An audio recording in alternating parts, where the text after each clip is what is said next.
his main character, Raskolnikov, decides that he's going to commit a murder, and he has very good justification for the murder. And Dostoevsky's very good at this. He puts his characters into very, very difficult moral situations and gives them full justification for pursuing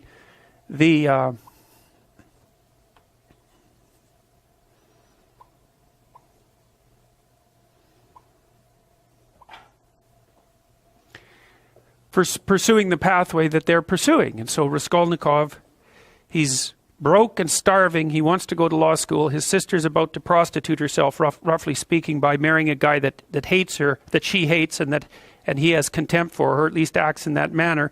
He's trying to rescue his mother as well, who's also in dire financial straits. He goes to a pawnbroker to pawn his meager possession so that he can continue to scrape by. And she has this niece, I believe it's her niece, that's not very bright, who she basically treats as a slave and is horrible to. And so the pawnbroker has this money. Raskolnikov is in dire need. He thinks, look, I'll just kill her, because why the hell not? I'll take her money. She's not doing any good with it anyways. I'll free her niece, who's just lurking as a slave.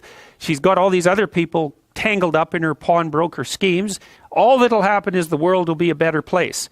And the only thing that's holding me back is conventional moral cowardice.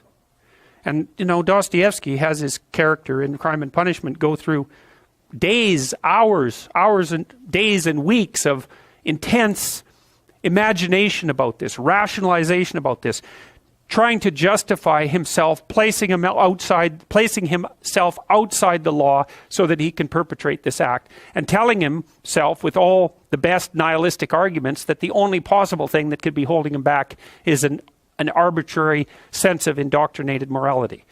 And so Dostoevsky explores that. He does commit the murder, and then of course all hell breaks loose because things don't necessarily turn out the way that you want. He gets away with it, however. Well, he gets away with it technically because no one knows he did it. But he doesn't get away with it in relationship to his own conscience. And so the rest of the book explores that. Well, Dostoevsky, I believe it was in Crime and Punishment, although he makes the same point in many of his books, he makes a very fundamental point. And this is the kind of point that I think that people who haven't investigated these matters down this particular literary and philosophical pathway never grapple with. Dostoevsky said straightforwardly, if there's no God, so if there's no higher value, let's say, if there's no transcendent value, then you can do whatever you want. And that's the question that he's investigating. And you see, this is why I have such frustration, say, with people like Sam Harris, the sort of radical atheists, because they seem to think that once human beings abandon their grounding in the transcendent, that the plausible way forward is with a kind of purist rationality that automatically attributes to other people equivalent value. It's like, I just don't understand that. They believe that that's the rational pathway. What the hell is irrational about me getting exactly what I want from every one of you whenever I want it at every possible second? Why is that irrational? And how possibly is that more irrational than us cooperating so we can both have a good time of it? I don't understand that. I mean, it's as if the psychopathic tendency is irrational. There's nothing irrational about it. It's pure naked self-interest. How is that irrational? I don't understand that. Where's the pathway from rationality to an egalitarian virtue? Why the hell not every man for himself and the devil take the hindmost? It's a perfectly coherent philosophy.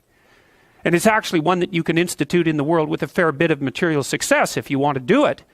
So I don't see. To me, I think that the universe that people like Dawkins and Harris inhabit is so intensely conditioned by mythological presuppositions that they take for granted the ethic that emerges out of that as if it's just a given, a rational given. And this, of course, precisely Nietzsche's observation as well as Dostoevsky's. That's Nietzsche's observation.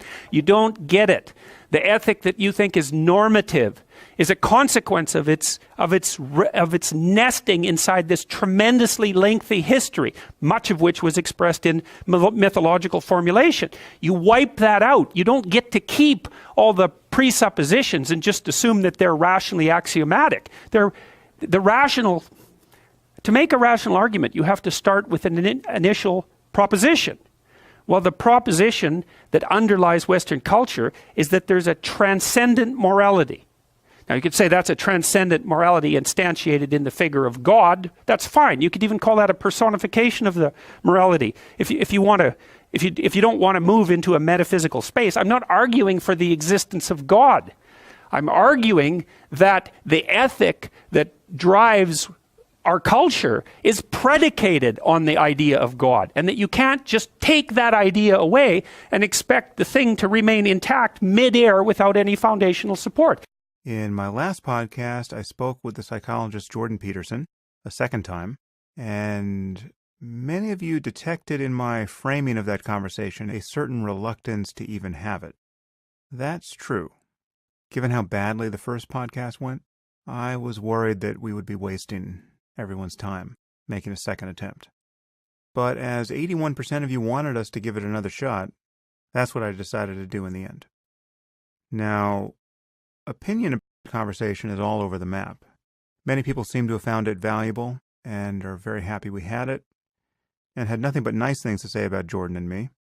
But in my social media channels, there are many people, perhaps even a majority, who viewed the conversation as a debate, in which I unmasked him as an intellectual fraud. And I must say, I'm not actually happy with that interpretation, though I prefer it to the one I saw taking shape among Peterson's fans, who think that the podcast revealed me to be a closed-minded jerk, who probably has autism, and who just isn't smart enough to realize how profound Professor Peterson is. Now, it's true that I push back against most of what Jordan said, because I don't think his way of speaking about religion and mythology is very persuasive. I didn't make too much of my disagreement on the podcast, but I didn't exactly conceal it either. However, I'd like to make a plea for civility here. When I have podcasts that turn into debates, even if it's a war with a person who proves totally dishonest, someone like Omar Aziz, in the episode that I ironically titled The Best Podcast Ever, you're not doing me any favors if you express contempt for my guest online. I don't want people leaving this show, no matter how little sense they made, feeling vilified. Everyone who comes on here, especially people who disagree with me, is taking a risk. They're putting themselves on the line. In almost every case, perhaps Aziz really is an exception here, given how maliciously he behaved, but in almost every case, I don't want them to regret having talked to me, and how you all treat them in the aftermath will largely determine how they feel about having come on the podcast, and it will either help open the door to future conversations with interesting people, or help close it. For instance, near the end of my podcast with Jordan, he said he was getting tired and wanted to wrap things up. And some of you interpreted this as him throwing in the towel. I saw someone write, I think on Facebook, that they lost all respect for Peterson at that moment. He had just lost the debate outright. That's insane. The man was tired. I heard the podcast. I was fairly tiresome. You've got to be more charitable than that. This really is about conversation. I don't view these exchanges as debates, even when I'm in total disagreement with the other person and doing my best to show him where he's wrong. It's not about winning. It's about creating a forum in which ideas can collide, and the results of these collisions can be honestly evaluated by everyone. It's great that so many of you comment online, and I've seen some very thoughtful Reddit threads in response to my conversation with Peterson. And I always encourage you to send comments to my guests on Twitter or wherever they happen to be, because it's great for them to know that they've been talking to a very engaged audience. But please be civil. There are very few people who will appear on this podcast who are worthy of your disdain. That's not to say that I won't talk to people who have some crazy views. I'm sure I will. But even when I get frustrated, as I did in my first conversation with Jordan, I really want to maintain a spirit of goodwill. And I can't do that alone.